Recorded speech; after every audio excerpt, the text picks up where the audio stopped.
नमस्कार साथियों, झाबुआ अलीराजपुर लाइव यानी सीबी लाइव में आपका बहुत स्वागत है। नगरीय निकाय चुनाव को सिर्फ 11 दिन शेष है। 14 दिन बाद नगर सरकार तय होने जा रही है। आगामी 30 सितंबर 2022 को आने वाले 5 साल झाबुआ नगर सरकार कौन चलाएगा यह तय हो जाएगा। इन आने वाले 14 दिनों में आरोप लगेंगे, प्रत्यारोप लगेंगे। आरोप प्रत्यारोप का दौर भी शुरू हो गया है। मेरे साथ वार्ड क्रमांक 9 के भाजपा समर्थित प्रत्याशी लाखन सिंह सोलंकी जी हैं।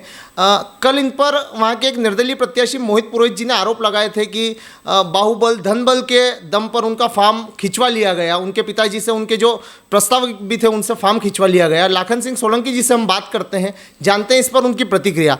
लाखन भैया, एक मोहित पुरोहित जी आपके पास ही बैठे हैं अभी, तो इनकी ओर से कल एक आरोप लगाया गया था कि आपने ये घर पे नहीं थे, इनकी अनुपस्थिति में इनके पिताजी जो इनके नाम निर्देशन के प्रस्तावक भी थे उनसे फॉर्म आपने जबरदस्ती या किसी भी तरीके से खिंचवाया, ऐसा आरोप है। आपके क्या कहना है?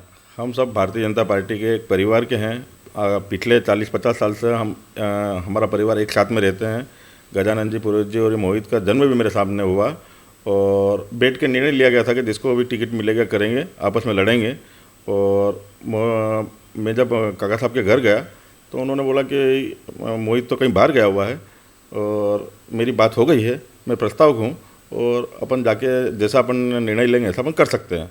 तो उन्होंने उचित निर्णय लिया कि आप भी मेरे बेटे हो और वो भी मेरा बेटा है और कोई एक चुनाव लड़ रहा है तो कोई बुराई नहीं है। भारतीय जनता पार्टी के सभी भाई परिवार हैं साथ में। मतलब जो आरोप लगाए गए थे वो निराधार है, ऐसा आप कह सकते हैं? हाँ, वो निराधार है, परिवार का मामला है। मोहित भाई, कल आपने आरोप लगाए थे, आज यू टर्न लिया है, उस पर क्या कहना है? इस पर कल तो आपके सीधे सीधे कल आरोप थे कि दबाव डाल के फॉर्म खिंचवा दिया गया, आज आप बिल्कुल उससे इतर कह रहे हैं, क्या मामला है? जब मुझे पता चला कि मेरा फॉर्म खींच लिया गया है, मैंने मेरे पिताजी से बात करना चाहा, उन्होंने कोई जवाब नहीं दिया। मैंने उनसे 50 बार पूछा कि क्या हुआ, ऐसी क्या हो गया कि आपने एकदम से फॉर्म खींच लिया। कल उन्होंने किसी भी प्रकार की कोई प्रतिक्रिया नहीं दी। तो मुझे यही लगा कि उन्हें या तो संबंधों में या धन से या जिस प्रकार से भी, जो भी साम दाम दंड भेद जो भी होता है, उस हिसाब से उनको बहलाया हो या जो भी चीज़ें, और उनसे फॉर्म मेरा वापस खिंचवा लिया गया। आज सुबह मैंने उनको फिर प्रेशर दिया तो मेरे पिताजी ने यही बोले कि तुम्हारा जन्म अब हुआ।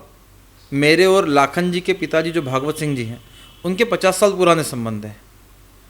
तुम 4 दिन की राजनीति में अपने संबंध बिगाड़ सकते हो, मैं नहीं बिगाड़ूंगा। जो भी निर्णय था, चूँकि तूने मेरे को प्रस्तावक बनाया है तो स्वविवेक से मेरा निर्णय है, इसमें मेरे को तुझसे पूछने की कोई ज़रूरत नहीं है।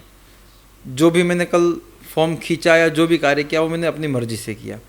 उसमें ये मेरे पिताजी का कहना था। तो लाखन भैया, एक बाजार में आम चर्चा है, ये हम नहीं आरोप लगा रहे, बाजार में से आम चर्चा चल रही है कि धनबल का प्रयोग कर आपने निर्विरोध निर्वाचित होने के भरसक प्रयास किए, अपने प्रतिद्वंदियों को कई बड़े बड़े ऑफर दिए, लेकिन कुछ ने फॉर्म खींचा, कुछ फॉर्म नहीं, किसी ने नहीं खींचा, लेकिन बहुत बड़े बड़े ऑफर भी ऐसी बाजारों में चर्चा है, इस पर क्या कहना है?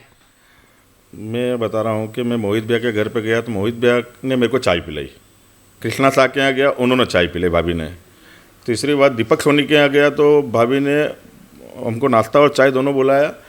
मोहित के यहाँ गए, मोनू के यहाँ, मोनू ने भी हमको, मतलब ये जो धन वाला मामला है, मैं इनका 4 चाय का एहसान है मेरे ऊपर कि मैं वास्तविक जो बाज़ार में चल रहा है कि ये इनके ऊपर, मेरे ऊपर कर्ज है इनका, मैं और उल्टा इनसे चाय का कर्ज लेके आया। चलिए, ये बात मानते हैं। आप मोहित जी के घर गए, कृष्णा शाह जी गए, एक और आपने प्रत्याशी का नाम बताया। आपके ठीक पड़ोस में आपके कांग्रेस समर्थित प्रत्याशी विजय राजा पवार है। उनसे आपने बात करने का प्रयास किया, उनकी ओर से क्या कहा गया? वो चुनाव के पहले मेरे पास में आया था कि हम, छोटा भाई है मेरा राजा विजय पवार, तो उसने मेरे को बोला था कि आप चुनाव लड़ रहे हो तो मैं नहीं लड़ूंगा। और चूँकि वो कांग्रेस पार्टी से चुनाव लड़ा है तो उसका भी उचित निर्णय था कि मैं फॉर्म नहीं खींचूंगा। उसके लिए हमने फिर कोशिश नहीं करी कि नहीं, भारतीय जनता पार्टी और कांग्रेस दोनों चुनाव लड़ रही है, प्रत्याशी अलग अलग है, अब वो अलग मामला हो गया पूरा। एक आखिरी सवाल लाखन भैया मेरा ये है, हमेशा आप बॉडीगार्ड अपने साथ में रखते हैं, तो क्या ये खुद को बाहुबली बिल्ड करने का एक प्रयास है या सच में किसी से खतरा है, और अगर खतरा है तो किससे खतरा है? देखो, खतरा कुछ भी नहीं, बॉडीगार्ड नहीं है। मेरे को क्या है कि मेरा व्यापार व्यवसाय और मेरे ऊपर 2-3 बार जानलेवा हमला हुए हैं और उसके कारण क्या है कि व्यापार व्यवसाय लगातार बढ़े हुए हैं मेरे।